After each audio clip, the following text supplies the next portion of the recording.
Hi, this is Joseph from NizhoniPhoto.com, and today we will be talking about how we actually organize our images within Lightroom, specifically within folders in Lightroom. Okay, so I have a series of pictures here, and these are actually in a folder that I've created right here. Okay. And I'm just going to show you what we actually do to put ratings and flag these images and color code them and stack them together. Okay. Then after that, we'll talk about how we can actually search for these photos in Lightroom based on these ratings that we apply to our images. Okay. So it's pretty simple. Let's go ahead and let's just get right into it. Let's talk about starring our photos, okay? This is also known as rating. So in Lightroom, it's a 1 to 5 rating system, and it's real simple. There's a couple ways you can rate your images. You see these little notches down here? You can just click on the notch that you want to apply a star to, and there you go. It's pretty simple, okay?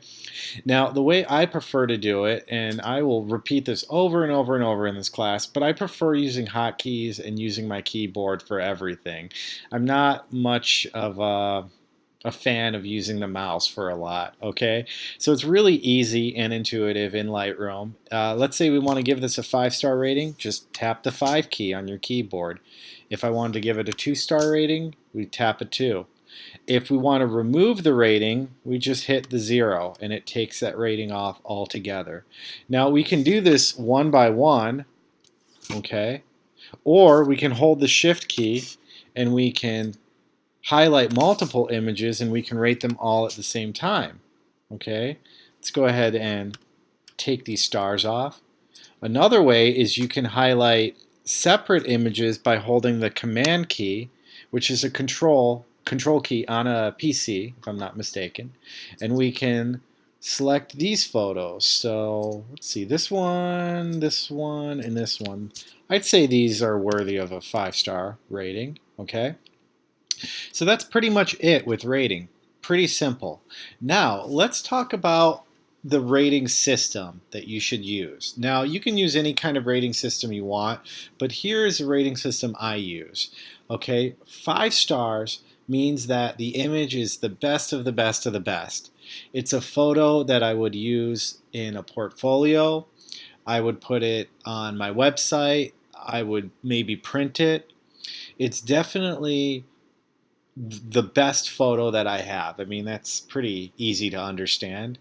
Now, a 4-star photo is something that's really, really great, but for whatever reason, there's something holding it back from being my best work. It might be a technical flaw. It might be that the composition isn't so great. It might be that it just doesn't strike me as a really moving image. Therefore, I might just give it a 4-star rating. So essentially, 4-star is something that I'll share it online, and I might even print it, but it's probably not going in my portfolio. Okay. 3-star ratings are photos that have some kind of a sentimental value, but they're definitely not photos that I would be sharing with anyone on a professional level, right? A good example of a 3-star photo would be like a family photo. Maybe if I go on a trip and I do a lot of photos professionally for a trip, or semi-professionally. But if I'm just hanging out on my days, like the in the middle part of the day when I'm not really shooting during the sunrise or the sunset, just like my trip memory photos, I'd probably just go ahead and give those a 3-star rating. Okay, 2 and 1-star ratings are left for photos that aren't quite garbage, but they're pretty close. So by that, I mean it's a photo that I'm not quite willing to delete. Now, if something is wildly out of focus or if it's just way overexposed, I don't hesitate to delete photos. I don't keep photos that are garbage. However, if there's something in me that's telling me that this photo might have some kind of a value later on, then I'll give it a 1 or a 2-star rating. Pretty much if I'm not really exactly sure what I want to do with it. And the idea behind it is that if I ever needed to make room on my hard drive one day, I would know that I could go to my 1-star photos first and then my 2-star photos, and I could find the ones that I want to delete in the 1 and 2-star photos. So that's my system, okay? Let's go ahead and rate these. I'm not really going to rate these photos. I'm going to come back to what these are in a second. Let's say this would probably be about a 4-star. This would be a 5-star. I really like that. 5-star, maybe a 4-star, 4-star. And just for this, I guess I should make some of these 3 stars just for the sake of it. And then these are examples of photos that they're definitely not great at all. But I'm thinking maybe I could use these as a sky replacement or something like that. So I really don't want to delete these. So I'm going to go ahead and give these a 2-star rating. Okay. Now let's talk about picks. Picking is also known as flagging your image. What I use this for is if I'm going through a stack of photos and I'm editing them, and I have a particular photo that I've worked on it, but it's not completely done yet. I might want to come back to it later and finish it. That's a photo that I'm going to pick. Okay, another time that I will use picks is from time to time I create photo books. And I will go through all my 5-star images and I'll pick the photos that I want to use in my book. So that way I can look at just the images that I have picked and kind of tweak those to put in my book. Picking is very easy. All you have to do is highlight an image and hit the P key. Okay? We'll pick that, and we'll pick this last one. Let's go ahead and pick a 4-star too. Now, if I wanted to unpick an image, it's very easy. I just hit the U key, okay? Now, color coding. Now, I talked about in my last video folders about organizing your images. And one of the things I recommended is using color coding when you have bracketed images, like exposure bracketing images. These are photos where they're multiple photos of the same thing, but you kind of want to organize them a little better. And this is a good example. As you can see, this is a set of exposure bracketed images that I took for an HDR. Now, if you remember, I like to color code my HDR images as reds. So to do that, I just highlight the images I want to color code. I right click and I go down to set a color label, and I'll go ahead and select these as a red. Okay. Now again, this is just, you can do this for really anything, but I use color codes for my exposure bracketing and also my focus stacked images. That's when you take multiple images from different focus points. Exposure bracketing is when you take multiple images with different exposures. Another thing I might do, I might have, what I have a tendency to do is if I'm in a really beautiful scene, I have a tendency to take a photo over and over and over. So I might end up with 5 photos of the same scene, and they're almost identical because they were taken back to back. Now, I might not want to delete those photos because if they were in a really incredible scene, I mean, I don't necessarily want to delete those on my computer, so I might color code those as well. But color coding is just a system you use to keep your photos more organized, okay? Stacking, in my mind, goes hand in hand with color coding because I stack all of my color-coded images. Stacking is very easy. All you do is you highlight your images, you right-click, and you go down to Group into Stack, okay? Now that you've done that, you see we have this little icon here that shows us that we have 3 images in our stack. So you can go ahead and click that and it will expand this stack. You can also click this little icon here, it's the vertical parallel bars, and it will also expand that stack.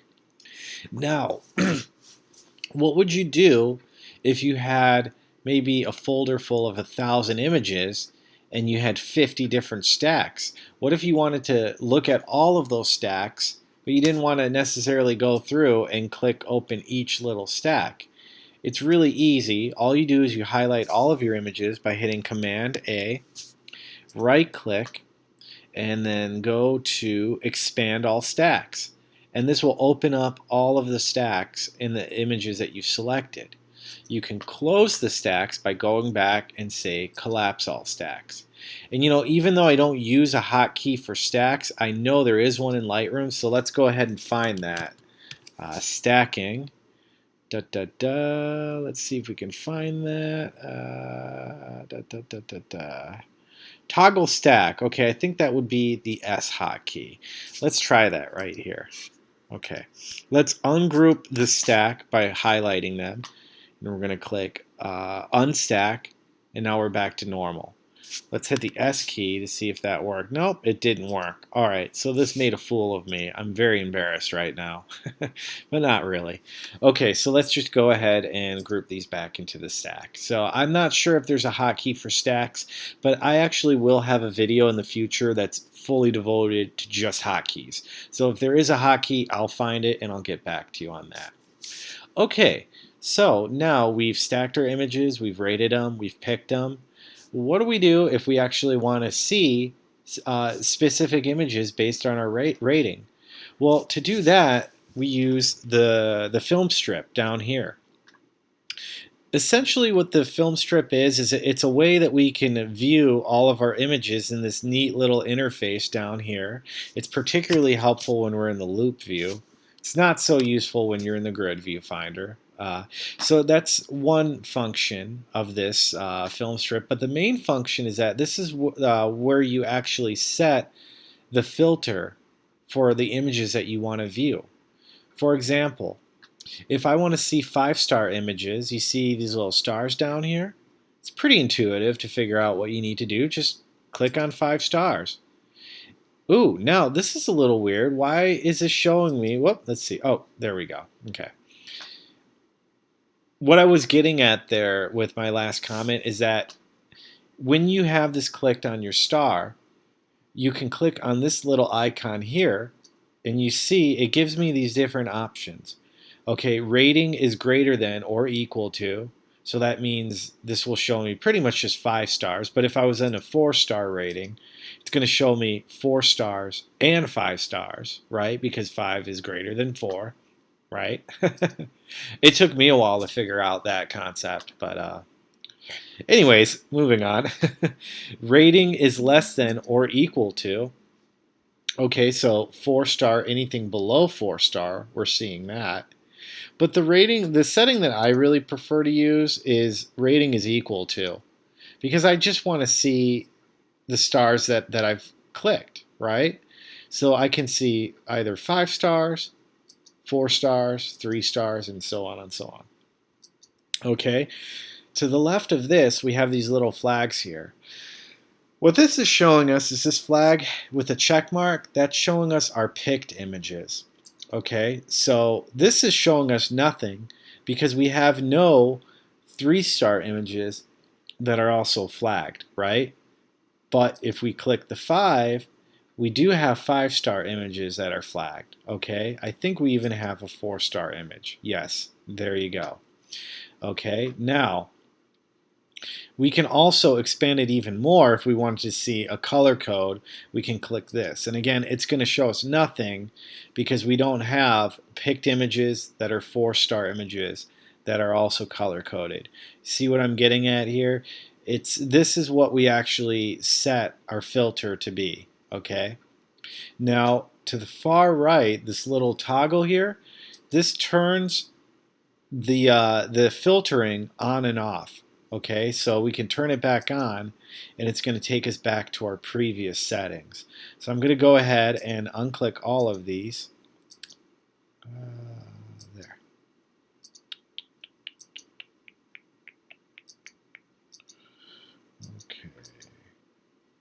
Okay, so we'll just go ahead and turn this off. Okay, now hopefully that makes sense to you. That's how we actually view our images based on the ratings that we've set.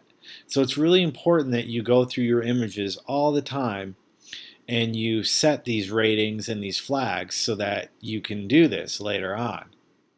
Okay, one more thing I want to talk about is rejecting images. Now, if you go through your photos, let's say you have a group of photos that you want to get rid of, okay? If you want to reject a photo, you tap the X key. And you see it's going to put this little flag here. But a better thing to show you is, we'll reject these. But look, if we reject these, they're actually showing us that they're grayed out. And I believe if you're in the loop, you can still see them in the loop. Okay. I believe there's a time in Lightroom when you could not see rejected photos in your loop. Okay, but what rejecting is doing is that you're setting this photo up to be deleted later. Okay, so if I wanted to delete my rejected photos, all I have to do is hit the command and the delete key, and it's going to pull up this box that we talked about before. We're not going to delete these, okay, but that's how rejecting works. Okay, we can also see our rejected photos by clicking down here. Okay, and there you go. Okay. Now, one last thing that I'd like to talk about is the metadata filtering. And what that is we have this little library filter bar up here. And if we click on metadata, this is a really cool feature in Lightroom. As you can see, we have all these different options for ways that we can filter through our pictures, and we can get really, really detailed with it.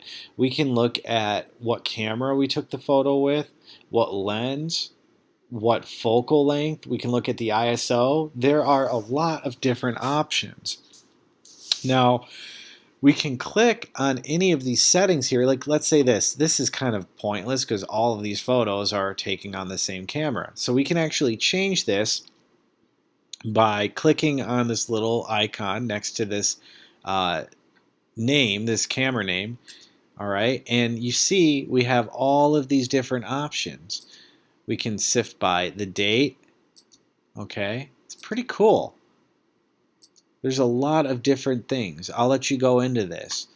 But yeah, this is a pretty cool setting. This is a pretty cool thing that you can do in Lightroom, where you can just kind of look through your photos, okay? You can also expand this column by adding more columns or removing columns. So you see we can add another one here and set it to whatever we want it to be. Okay, so we can set this to keywords. This isn't really super useful because you end up having tons and tons of keywords if you get into keywording in Lightroom.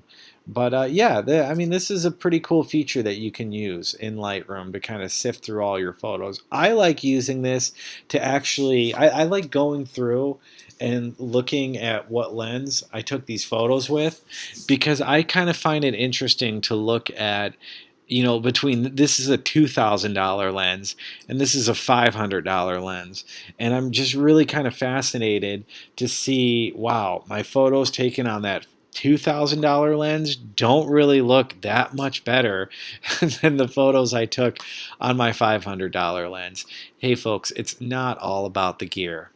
Okay, so we also have different types of filtering. We can filter by keywords, attributes. I'm not really sure what that is, and in all honesty, I don't use it too much. The main things that are helpful here are the text and the metadata. We can click on none if we want this box to disappear. Okay, one last little tip that I want to leave you with before we go is, you see this little toolbar down here?